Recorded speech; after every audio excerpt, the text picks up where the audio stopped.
So I'll go ahead and start it up to show you running with it unplugged.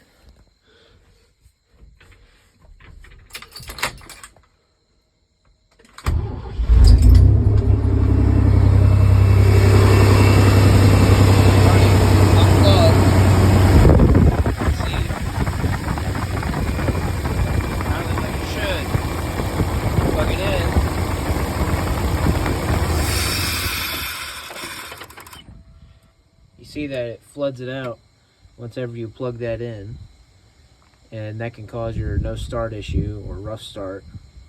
Is that sensor. Now it is a 3/4 inch. You pull it out, put your new one in, and should be able to plug it back in, and it should run.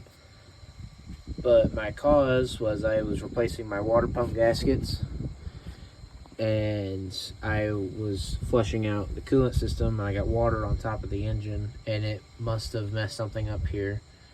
So whenever I get a new one of these in, I will replace it, and that will be the fix because I've already tested with a different one.